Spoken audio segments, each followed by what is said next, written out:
Hi guys, this is Thunder E from Borderwork, and today we'll be showing you leaked screenshots from Windows 8.1 um, you know, update. So basically, the update is expected in April, and some developers have shared some of the leaks. I want to thank Windows Phone Central for actually putting this together in a very detailed post. So if you really want to check out some written stuff about it, definitely check out Windows Phone Central. We'll put the link in the video. Thank them a lot for that because we're using some of the images they used.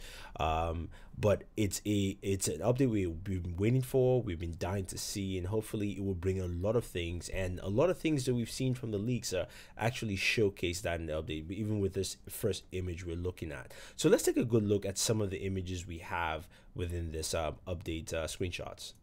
All right, so the first couple of screens here, the first one on your left shows the navigation bar, and that's actually the on-screen buttons, which you will have now on some Windows 8.1 devices. So future devices will have on-screen buttons instead of touch-sensitive buttons, and you can see the navigation bar. You can actually have it always dark. You can have it match your background or match accent colors. You can turn it on and off. So basically you can set it either way you want it. So you can see that it's blue in the first screen, it's kind of matching the black, it's transparent in the second, and it's matching the background in the third. So you have that in there, and it's cool that they've actually gone in such details into making sure that things like even the navigation bar can be tailored. Hopefully it does disappear when you're playing games, because we've seen some of those issues with LG Android devices. So hopefully this, while you're playing games on your Windows phone device, this will actually disappear and you can bring them back with a prompt or something of that nature.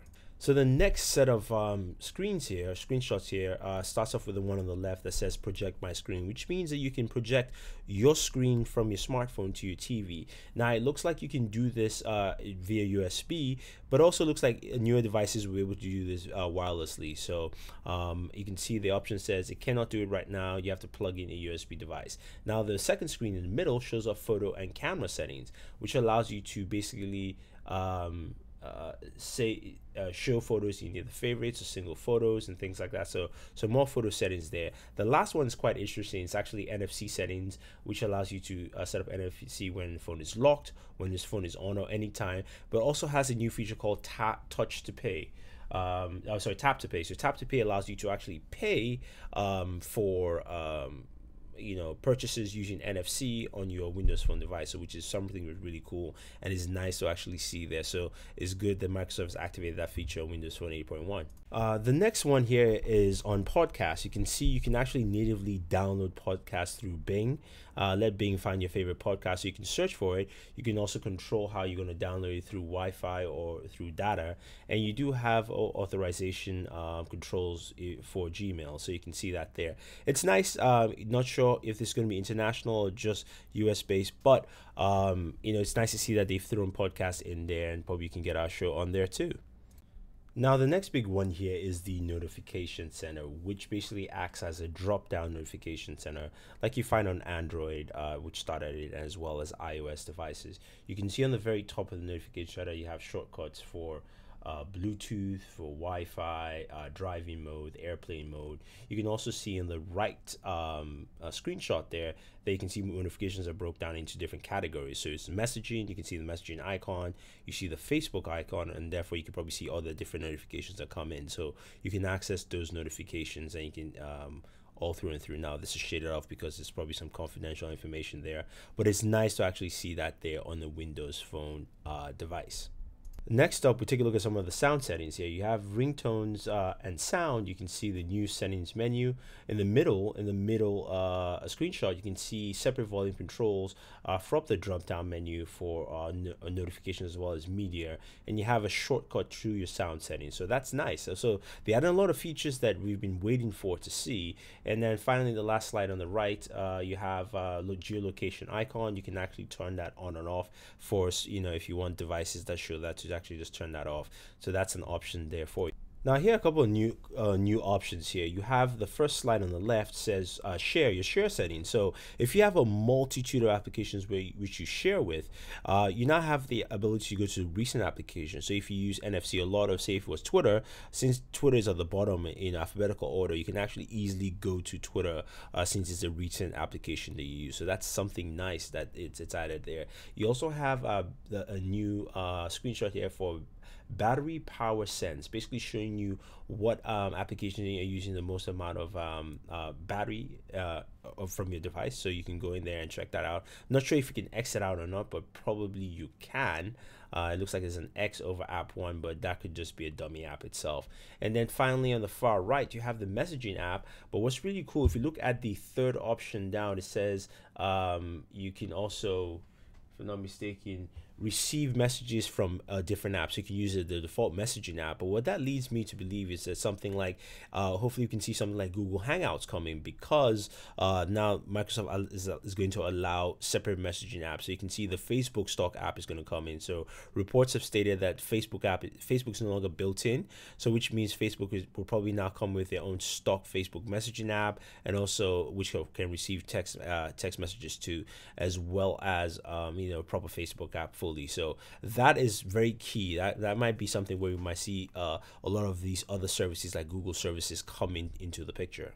This next slide, a couple of things here. The first one on the left shows the new calendar layout. You can see the different options in there. You've got a mini calendar in the lower right hand corner. I think that's the new standard calendar layout. In the middle, you have the Microsoft account Bing News app sync. Now this is pretty cool because this shows the beginning of Windows threshold they've been talking about. So basically what developers have said is that the file packaging has changed from KAP to APPK, and what that means in layman's terms is that basically the file packaging for both Windows RT and Windows Phone are becoming more similar. So now for developers, apps are listed in the same store in the background. Maybe not yet for us in front, but in the background they are. So you can see what this means, that for instance the Bing app here, all your data from the Bing app, so everything of your news sources that you've selected and picked from your Windows RT you can sign into transfer, or you basically can allow those in from your Windows RT device, or your Windows basically from your Windows PC all the way down to your Windows Phone.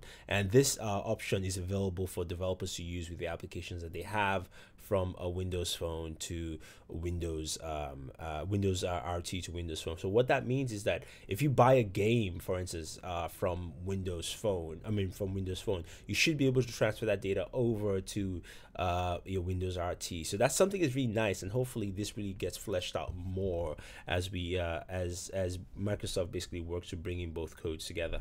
So in this set of slides, starting with one on the left, shows your lock screen with, of course, a Bing background. The only thing noticeable here is that the time is larger, so I guess giving people larger time readout.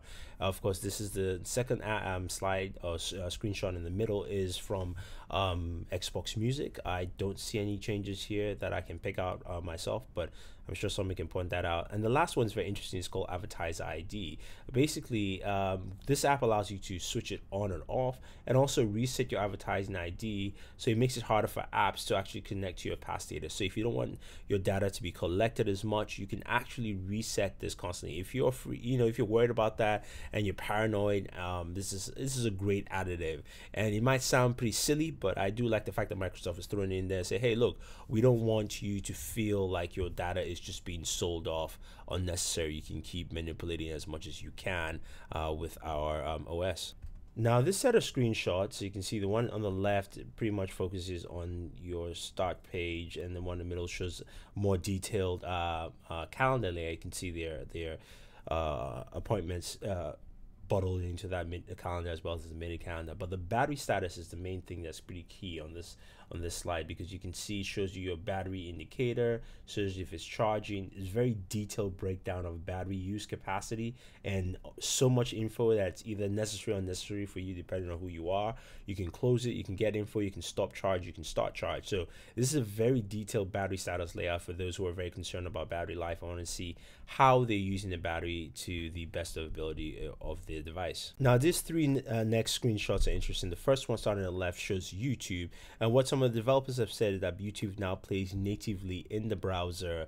Once you play a YouTube video, it doesn't actually pop out like it used to on Windows Phone 8. So maybe this helps solve some of the YouTube issues, but hopefully we do get to see a YouTube app. Please, Google, just make one. Kiss and make up with Microsoft. Microsoft do the same. So that's that with YouTube there.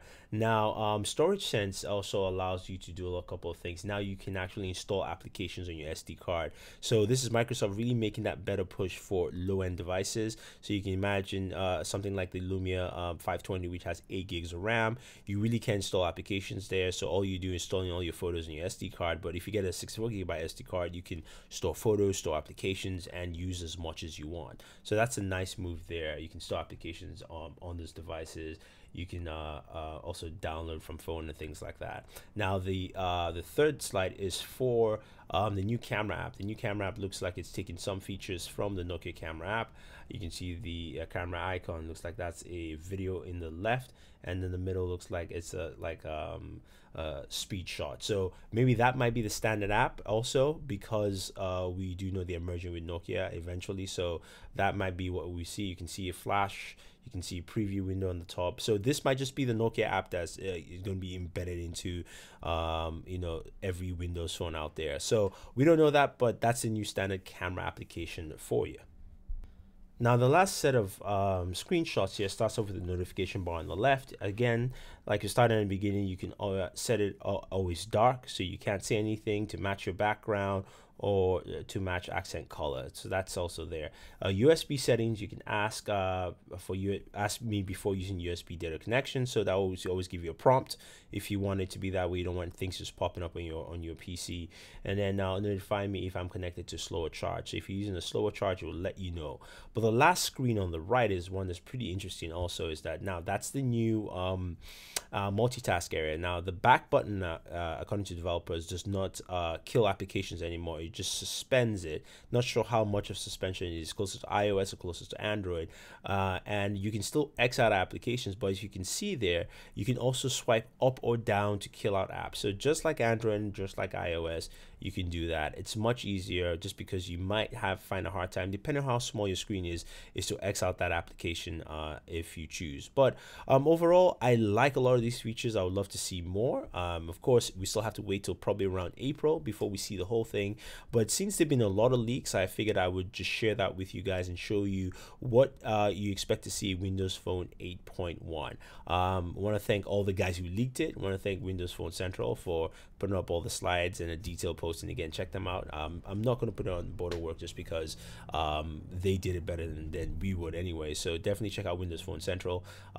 They put a collection of this, but I wanted to give you a video look at all the different changes to Windows Phone 8.1 that you should expect to see once you either update your device in April, or around April we're expecting to have it, or at least get into a new Windows Phone, one of the newer ones, which we should hear from MWC from Nokia. So this is Thunder E. If you have any questions or any comments, let us know. Do like this video, share this video, and do subscribe to your channel so we can make more videos for you from Booredatwork. So this is Thunder E again saying thank you, and always enjoy your entertainment.